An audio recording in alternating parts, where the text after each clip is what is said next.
Hi, and welcome to Still Singaporean, a podcast brought to you by Singapore Global Network and the students at NUS Overseas Colleges program. I'm Cheryl, and I'm part of the Singapore Global Network based here in New York City. At SGN, we connect Singaporeans and friends of Singapore from all over the world. And this podcast is a way for us to explore what it is to be Singaporean, even when we are far away from home. In this series, you'll hear from inspiring individuals building their careers and lives abroad, how they got here, what they learned, and the little bits of Singapore that they carry along with them. Today's episode is hosted by two of the NUS students currently based here in New York City. Over to them. Today, we are speaking with someone who's carved out a place in one of the world's most competitive industries. Chester Yow is a luxury real estate broker based in New York City. After starting out in humble roles, from lifeguard to junior accountant, he eventually landed a spot on Ryan Serhant's team, made TV appearances, and now leads his own business with over 400 million in sales to date. Chester, welcome to Still Singaporean, and we're so excited to have you here. Yeah, thank you for having me today. Of course. And actually, Chester, before we start, maybe help us, and help the audience get to know you a little better. Maybe share like an interesting fact about yourself that we may or may not know, actually. Yeah, so I've been in the US for about 15 years now. I sell real estate in New York City, and I work for a pretty well-known real estate person, Ryan Serhant, as seen on $1 Million Listing and Owning Manhattan on Netflix. So it's been a journey and pretty good one for me. Yeah. Wow. And let's talk about you, moving to the US and everything. And let's go back to your decision to leave Singapore, actually. And do you remember what was going through your mind back then? Like, was it excitement? Was it fear? Or was there like a need to prove something, for example? Yeah, I mean, I grew up with both my parents who are Singaporean, and they did their undergrad in the US as well. Okay. So a little bit different from most Singapore families, we would take a lot of family vacations to the US. So in terms of going to the US, it wasn't something strange for me because we went there pretty frequently. I think coming to the US to study was exciting, definitely a little bit nervous because most of my friends, as you know, in Singapore were going to local U's or Australia and a few to the UK. So not many going to the US. So I think I was a bit nervous, but I mean, nothing to prove myself yet because the whole intention was going there to study. But exciting and nervous. My parents just packed my suitcases and shipped me off from the Singapore airport, and I landed in the US and sort of figured my way out. So yeah. Wow. Yeah. Were you like the only child? Do you have like an elder sibling that did the same thing? Or? Yeah, I'm the middle child, so Okay. older brother, younger sister. But I was the first son to go to college just because my brother went through the polytechnic route. So I went, JC route was a little bit faster in that sense. And then afterwards you moved to the US and everything. Yeah, I moved and I stayed, and the rest is history. Yeah. Wow. Yeah. And looking back now, let's talk about you moving over here. What do you think you had to like unlearn or relearn, for example, about yourself in order to build a life and a business over here? Yeah, I think I took a lot of things that I learned from Singapore. Growing up, the work ethic, studying, discipline. Yeah. But at the same time, I had to understand that in the US, there's more freedom of expression, freedom of speech. There's more people are a lot more different culturally as well. So just understanding the culture, speaking. I think when I first arrived in the US, spoke too fast, right? And so you gotta enunciate, speak a little bit slower. Yeah. Then you catch on certain words like you're not queuing up, you're lining up. There's no elevator. It's lift. Lift is not here. It's elevator. It's not tapao, it's to go. Right. For example. You're gonna get your gas for your car. Right. You say, "Where's your gas station?" Or your petrol Petrol kiosk. kiosk. Yeah. So I think you catch on that pretty fast. And I mean, if you're going abroad for education or for work, you want to immerse yourself with the culture so that you can actually learn as much as you can and grow as a person too, to be more educated, overseas and locally too. I'm actually glad we're starting off with this question, talking about like a bit more about identity and like what Definitely. principles of like the Singaporean identity is important and very helpful in the US. I feel like there are definitely certain aspects whereby we've learned in Singapore just growing up naturally about, you know, putting yourself first, like being very kiasu, for example. And that would actually play out relatively well when overseas, when you're, you know, fighting for yourself in a job, in a career, in such like a huge city, for example. So yeah, I think those are really, really interesting insights that I've gleaned. Yeah. And yeah, but Chester, it's one thing to make a move, but another thing to entirely break into the NYC real estate industry, right? So, yeah, let's start off with what got you here in the first place, like real estate and why NYC? Yeah, once I graduated from college, I made the move to New York City, primarily for a relationship. But at the same time, Love interest. you know, I want a city very similar to Singapore in terms of fast pace, finance, you know, meeting people, networking, The you know. ecosystem. So it was very similar to Singapore in that sense. So yes, that was one reason as well. And I came here looking for a job I graduated in political science. I actually was offered a few jobs at the UN here. But it wasn't, I realized this was back in 2012, how expensive New York City is, cost of living, and I wouldn't survive. So real estate became like a fallback for me, and someone introduced it to me, and I pursued it full time. And you know, I felt like it was the best opportunity for me to stand out and to grow as a real estate salesperson or agent in New York City. Yeah. Right. Yeah. So, you know, NYC's real estate is really intense. Yeah. Was there a moment, right, where you seriously thought about like giving up or Yeah. felt like you were the odd one out as a Singaporean trying to make it in this space? Yeah, I mean, when I started real estate in 2014, there wasn't a lot of social media like podcasts, right? Yeah. Like TikTok, Instagram. A lot of our advertising was through New York Times or even Craigslist. Yeah, Craigslist. Yep. Yeah. So for me to stand out, I would just go to multiple networking events, a lot of them very Asian focused, and try to stand out as the only Asian person in the room as in real estate, you know. And at that time, I remember WeWork and Meetups had a lot of these events. I would just go and meet people and network, get coffee, and build up my database like that. I think the turning point was when I was able to join Ryan Serhant on his team. Back then wasn't his company yet, but his team. And then we secured a building in Midtown, was over $450 million sellout. So I think that was really the turning point of my career in terms of real estate. I think that's an interesting point that you brought up, because I feel like real estate, not just in New York City, but even at home in Singapore, it is so saturated. And I think what's important is really about finding your niche and finding how you stand out, essentially. And of course, these days, with the help of media and social media and stuff, you know, we have TikTok, we have the TV show and stuff. That definitely adds an edge and built a really, really incredible brand over here. So yeah, really impressive. Thank you. Yeah, and you said before that the American mindset of independence really shaped you, right? So how do your Singaporean roots, things like discipline, humility, and even pragmatism show up in like your hustle? Yeah. I mean, I don't have family in New York. I have a younger sister in the West Coast right now. But when I first came to New York, you know, no family here. So a lot of things I had to learn myself. Your driver's license, you know, getting your social security, insurance, housing, as you know, healthcare, your place to live. Everything is very different from how Singapore works. So I didn't have the support of that kind of support from my family. Right. Yeah.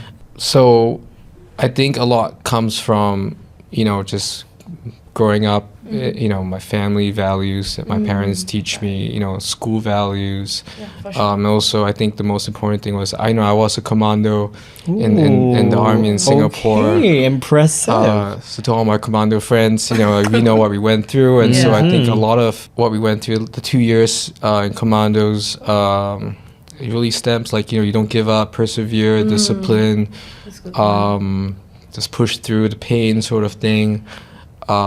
So I think that really kept me going in a very cutthroat city and industry, because you really need to have a lot of thick skin and embrace failure and be really organized, which Yeah. the army has taught me that. That's great. That's great. And just be very optimistic at the same time. So, Wow. yeah. You've clearly been through a lot, not just in New York City, but also back home as well, which has built up this resilience. And I feel like, what do you think for yourself, looking back, is one particular moment in your journey? Could be a small win, could be a breakthrough, where you felt super proud of how far you come as a Singaporean abroad. Yeah, I think being abroad and being Singaporean, the few wins would be really helping Singaporeans in New York City. I think whether they're renting, buying, or selling, I think no matter what the price point is, I feel proud that I can help them. I feel proud to help them through this process, as it might be challenging for some. Yeah. As long as they're willing to trust me with the process as well. But I think aside from the price points, luxury or what, it's just nice to be able to help people from Singapore, whether they live here or they're coming here for school or, whatever, Other internship, reasons, it's just nice to be able to connect and have some common grounds, where we came from. So I think those are my small wins. You actually answered one of my questions, which was going to be, how do you feel helping other Singaporeans like Miss Jolyn over here find apartments? So that was a beautiful segue. And let's move on. This feeling of pride and navigating two worlds and stuff, it actually leads into our next topic about how do you stay connected to Singapore when you're trying to build a life, away from it? And do you ever feel torn between the life that you have built here and the life that you left behind actually in Singapore? Yeah, I mean, it's one of those things where you just can't look back. If not, there's always something you're missing out. So, of course, I miss my family and my friends and my parents, and my brother still live in Singapore. So I miss those moments and those occasions and maybe, spending time with them. But at the same time, I've built a pretty good career here, and I feel like I can make them proud here, and I can help them in whatever ways I can, whether from here or when they come to visit me or back home.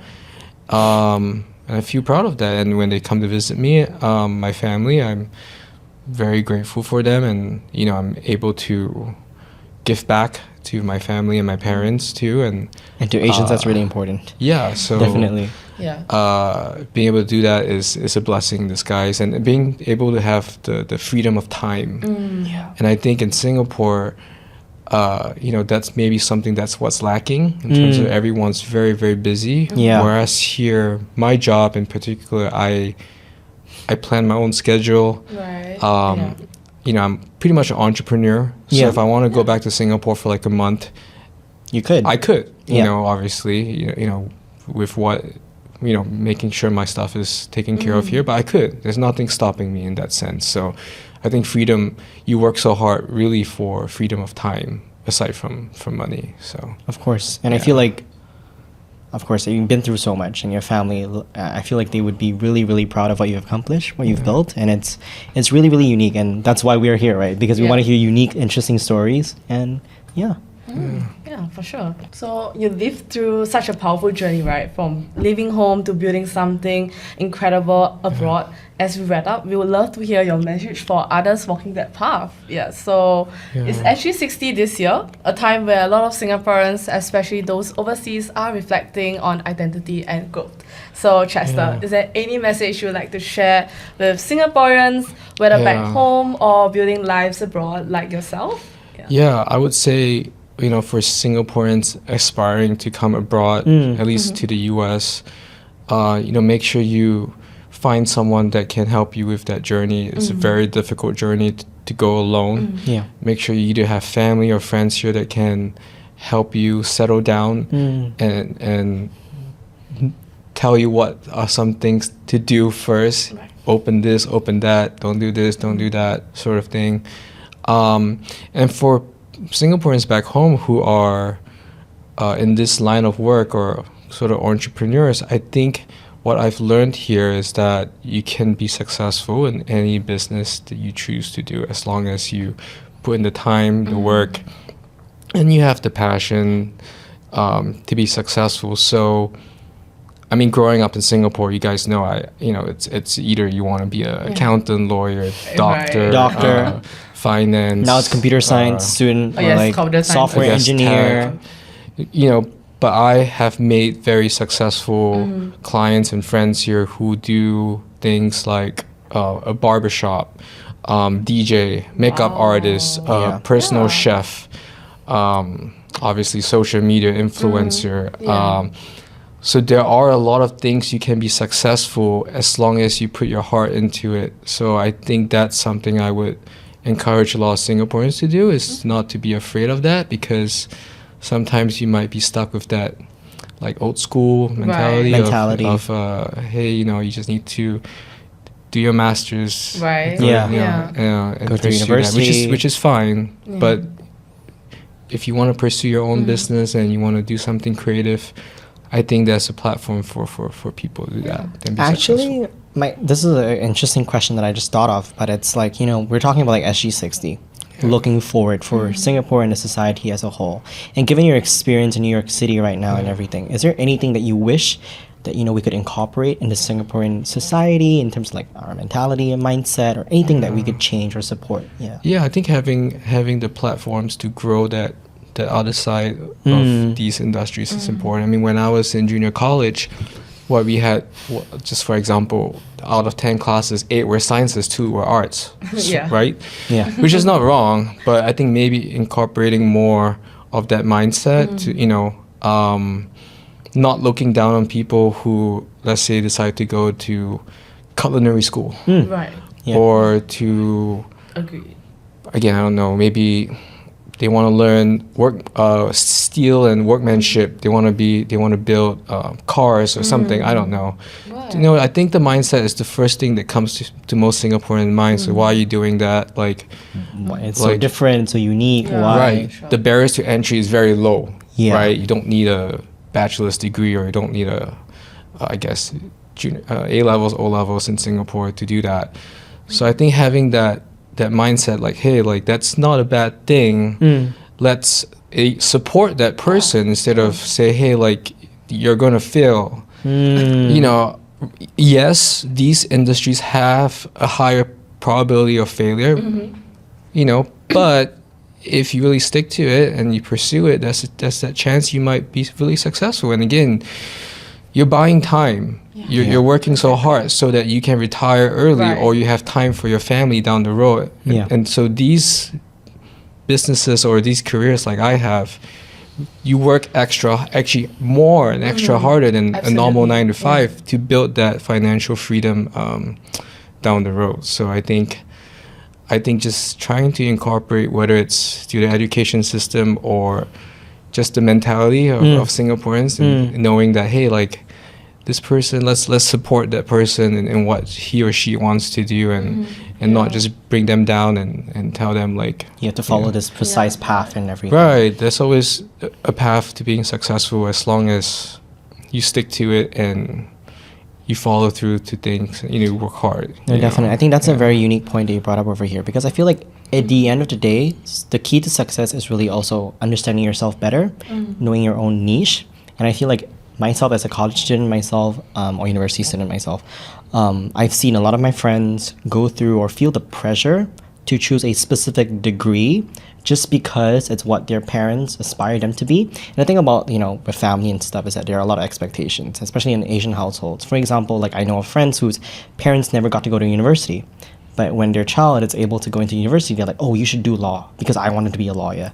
Right. It's not really according to what the child is able to do best. And I feel like looking at what Chester has done over the past few years, it's really understanding yourself better, knowing where you can stand out, and looking for an industry that fits your needs.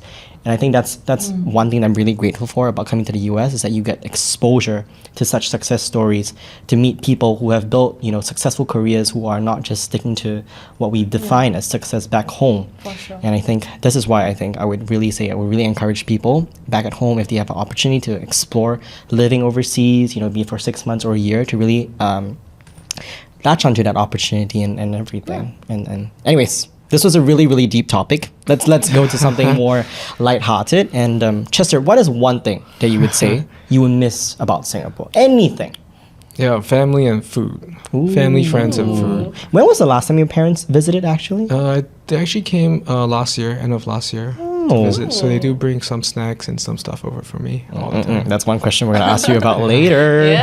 And so your parents visited last year, and your sister is currently in the West Coast. Is she there for good? Yes, or she's is she there for work. She works in finance. Okay, As a consultant. girl in finance. We love that. But yeah, she's based in the West Coast. And do you guys like visit each other very often? Yeah, she comes here a little bit more to visit me because New York has more Things to do. shopping and stuff. Shopping? and food. Jolene would understand. Shopping, okay? food. Jolene would. That's why I she relate chose to New York. that. Oh my gosh. Anyways, Chester, thank you. So now let's move on to our final round, and this is going to be really, really fun. Sure. It's our quick fire round, actually. So just say the first thing that comes to your mind. Okay. No need to overthink. First of all, what's your favorite hawker dish? Hainanese chicken rice. Oh, classic. Okay.